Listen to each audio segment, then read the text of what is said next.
Hello दोस्तों, आप सभी का एक नए वीडियो में स्वागत है। और दोस्तों, आज हम लोग यूज ऑफ प्रीपोजिशंस के अंतर्गत कुछ खास हिंदी सेंटेंसेस को इंग्लिश में ट्रांसलेट करेंगे। तो आज का वीडियो काफ़ी इंटरेस्टिंग और नॉलेजेबल है, कृपया इस वीडियो को पूरा जरूर देखिएगा। दोस्तों, यूज ऑफ प्रीपोजिशंस को कभी भी हमें हल्के में नहीं लेना चाहिए। यह इंग्लिश ग्रामर में सबसे ज़्यादा ट्रिकी होता है। जैसे कि दोस्तों, पहला सेंटेंस है, पानी जीवन के लिए ज़रूरी है। तो आइए इसे ट्रांसलेट करते हैं। Water is necessary. अब दोस्तों, यहाँ पर है के लिए, इसके लिए फॉर यूज नहीं करना है, बल्कि यहाँ पर टू यूज करेंगे, to life. Water is necessary to life, यानी ऐसी कोई वस्तु जो जीवन के लिए बहुत ज़्यादा ज़रूरी है, तो वहाँ पर आपको टू यूज करना है नेसेसरी के साथ।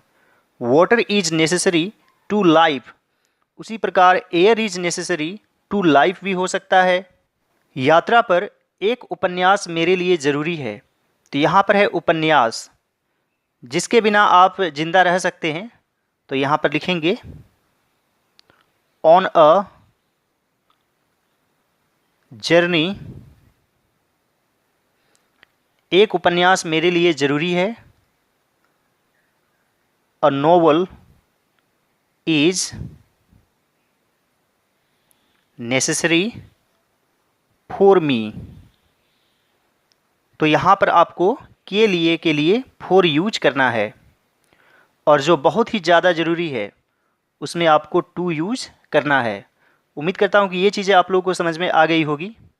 वह नदी में तैरता है, ही स्विम्स इन द रिवर। दोस्तों, वह नदी में तैरता है यानी कि नदी के बीच में है, पानी में है। ही स्विम्स इन द रिवर, तो यहाँ पर आपको इन यूज करना है। अब देखेंगे, वह नदी के किनारे कपड़े धोती है। तो वह नदी के किनारे है और कपड़े धोती है, तो यहाँ पर लिखेंगे सी वॉशेस क्लोथ्स। दोस्तों, ये दोनों सेंटेंस सिंपल प्रेजेंट टेंस में है। यहाँ पर ही थर्ड पर्सन है, इसलिए एस यूज करेंगे, स्विम्स हो जाएगा। यहाँ पर भी सी थर्ड पर्सन सिंगुलर नंबर है, इसलिए वॉशेस हो जाएगा, सी वॉशेस क्लोथ्स। अब यहाँ पर आप एट यूज कर सकते हैं, एट द रिवर, यानी कि जब आपको किनारे का बोध कराना हो तो आप एट यूज कर सकते हैं। और नदी में, बिल्कुल नदी में आपको बोध कराना हो तो आप इन यूज कर सकते हैं। हम लोग आम तौर पर ज़मीन पर सोते हैं, we usually sleep on the ground. We usually sleep on the ground, तो ज़मीन पर यहाँ पर ऑन यूज करेंगे। हम लोग स्कूल के छत पर चढ़े जब बाढ़ का पानी हमारे घर में घुस गया, तो यहाँ पर लिखेंगे we climbed on to the roof of the school building जब बाढ़ का पानी, when द फ्लड वाटर हमारे घर में घुस गया, flowed into our house. We climbed on to the roof of the school building, तो यहाँ पर ऑन टू यूज हुआ है, यानी कि गति का बोध कराने के लिए ऑन टू यूज हुआ है। लेकिन आप छत के ऊपर हैं, तो ऊपर है तो ऑन, और आप गति में चढ़ रहे हैं तो टू, इसलिए कुल मिलाकर हुआ ऑन टू। और यहाँ पर इन टू यूज हुआ है क्योंकि यह भी गति में है और यह घर के अंदर आ रहा है, तो अंदर आ रहा है तो इन, और गति में है, एक दिशा दिखा रहा है तो टू, कुल मिलाकर हुआ into. We climbed on to the roof of the school building when the flood water flowed into our house. Ram train में श्याम के सामने बैठा था, तो यहाँ पर है आमने सामने, यानी कि चेहरा जो है एक दूसरे की तरफ है, तो यहाँ पर लिखेंगे Ram was sitting opposite Shyam in the train. Ram was sitting opposite Shyam in the train. तो यहाँ पर ऑपोजिट यूज करना है आमने सामने के लिए। राम वर्ग में श्याम के सामने बैठा था, तो राम जो है श्याम के सामने है, तो यानी कि राम का पीठ जो है वो श्याम को दिखाई देगा, यानी कि आमने सामने नहीं है, फेस टू फेस नहीं है, इसलिए यहाँ पर इन फ्रंट ऑफ यूज करेंगे।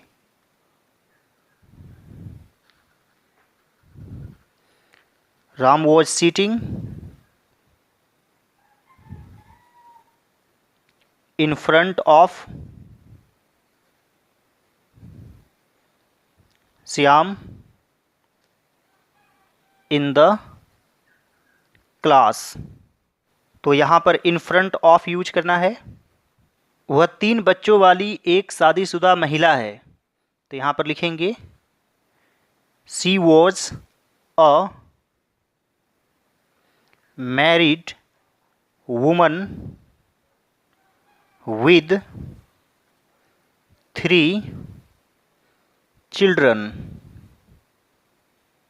यहाँ पर है इसलिए इज यूज करेंगे। She is a married woman with 3 children. उसने कालिदास की तुलना शेक्सपियर से की। तो यहाँ पर कालिदास भी राइटर हैं और शेक्सपियर भी राइटर हैं, यानी कि समान लोगों के बीच तुलना हो रही है, इसलिए विद यूज करेंगे। तो यहाँ पर लिखेंगे ही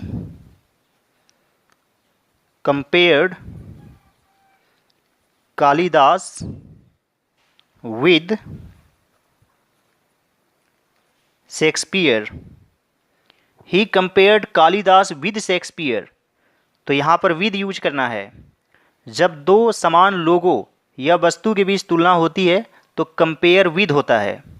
अब यहाँ पर देखेंगे उसने उसके चेहरे की तुलना चांद से की। तो चेहरे की तुलना चांद से, यानी कि इंसान की तुलना चांद से, तो 2 अलग अलग चीज़ है, तो यहाँ पर टू यूज करेंगे। He compared her face to the moon.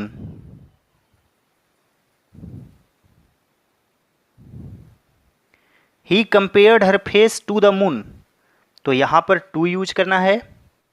वह कोलकाता भागलपुर से होकर गया। He went to Kolkata via Bhagalpur. जब किसी रास्ते से होकर गुजरते हैं तो वाया यूज होता है। हम लोग पटना में ट्रेन पर चढ़े और भागलपुर में उतरे। तो यहाँ पर लिखेंगे we got on the train at Patna. आप यहाँ पर इन का भी यूज कर सकते हैं, लेकिन पटना के एक छोटे भाग में जब हम ट्रेन पर चढ़ते हैं तो स्टेशन पर रहते हैं, तो इसलिए आप एट का भी यूज कर सकते हैं। We got on the train at Patna and got off at Bhagalpur. तो चढ़ना के लिए गेट ऑन यूज करते हैं और उतरना के लिए गेट ऑफ यूज करते हैं। वह बस का किराया दिए बिना उतर गई। She got off without paying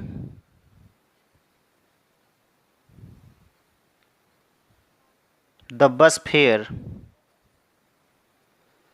she got off without paying the bus fair. तो के बिना के लिए विदाउट यूज करेंगे और उतरना के लिए यहाँ पर गेट ऑफ यूज करेंगे। चंदन के सिवा उसकी मदद किसी ने नहीं की। No one helped him accept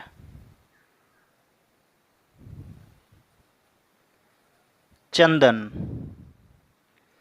no one helped him except Chandan. तो के सिवा के लिए आप एक्सेप्ट यूज करेंगे। यहाँ पर आप बट का भी यूज कर सकते हैं। None but Chandan helped him, इस तरीके से भी लिख सकते हैं। उम्मीद करता हूं दोस्तों कि आज का वीडियो आप लोगों को अच्छा लगा होगा। यदि यह वीडियो आप लोगों को अच्छा लगे तो इस वीडियो को लाइक कर दीजिएगा, मेरे चैनल को सब्सक्राइब कर लीजिए। और दोस्तों यूज ऑफ प्रीपोजिशंस पर मैंने बहुत सारे वीडियोज़ बनाए हैं, तो आप लोगों को प्लेलिस्ट नज़र आ रहा होगा, उस पर क्लिक कीजिए और सभी वीडियोज़ को जरूर देखिए।